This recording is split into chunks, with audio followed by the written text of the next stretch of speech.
ಸಚಿವರಾಗಿ ಅಧಿಕಾರ ಸ್ವೀಕರಿಸಿದ ಬಳಿಕ ಬೆಂಗಳೂರಿಗೆ ಆಗಮಿಸಿದ ವಿ ಸೋಮಣ್ಣಗೆ ಅದ್ದೂರಿಯಾಗಿ ಸ್ವಾಗತ ಕೋರಲಾಯಿತು.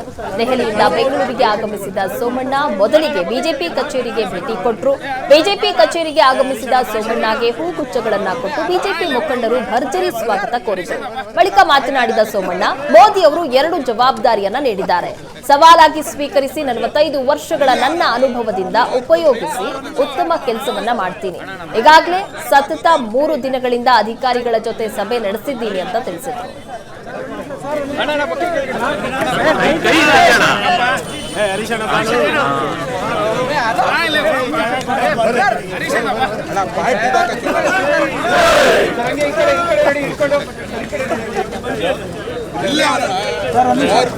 ನಮ್ಮೆಲ್ಲರ ನೆಚ್ಚಿನ ಪ್ರಧಾನಮಂತ್ರಿಗಳಾದ ನರೇಂದ್ರ ಮೋದಿ ಅವರು ನನಗೆ 2 ಜವಾಬ್ದಾರಿಗಳನ್ನು ನೀಡಿದ್ದಾರೆ.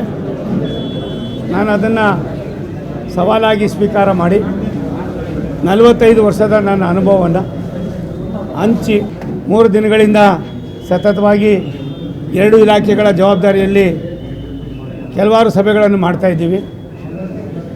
ಆದ್ದರಿಂದ ಮುಂದಿನ ದಿನಗಳಲ್ಲಿ ಬಂದಾಗ ವಿವರವಾಗಿ ಪ್ರತಿಯೊಂದನ್ನು ಕೂಡ ಹೇಳ್ತಕ್ಕಂಥದ್ದಕ್ಕೆ ನಾನು ತೀರ್ಮಾನ ಮಾಡಿದ್ದೇನೆ. ಇಲಾಖೆಗಳ ಕೆಲಸ ಕಾರ್ಯಗಳನ್ನು ಯಾವ ರೀತಿ ಬೆಂಗಳೂರು ನಗರದಲ್ಲಿ ಕರ್ನಾಟಕ ರಾಜ್ಯದಲ್ಲಿ ನನ್ನ ಇಲಾಖೆಗೆ ಯಾವ ರೀತಿ ಒತ್ತನ್ನು ಕೊಟ್ಟು ಸಾಮಾನ್ಯರಿಗೆ ಅದನ್ನು ಸಮರ್ಪಣೆ ಮಾಡಿದ್ದೀವೋ ಅದೇ ರೀತಿ 2 ಇಲಾಖೆಗಳನ್ನು ಕೂಡ ನಾನು ಸ್ವಲ್ಪ ದಿನಗಳ ಕಾಲ ಅಲ್ಲಿರ್ತಕ್ಕಂಥ ಎಲ್ಲವನ್ನು ಕೂಡ ಅರ್ಥ ಮಾಡಿಕೊಂಡು ನಿಮ್ಮ ಮುಂದೆ ಬರ್ತೀನಿ.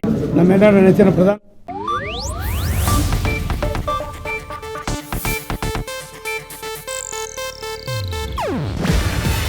ಇದು ಏಷ್ಯಾನೆಟ್ ನ್ಯೂಸ್ ನೆಟ್ವರ್ಕ್ ಪ್ರಸ್ತುತಿ. ನೀವು ನೋಡ್ತಿದ್ದೀರಾ ಏಷ್ಯಾನೆಟ್ ಸುವರ್ಣ ನ್ಯೂಸ್.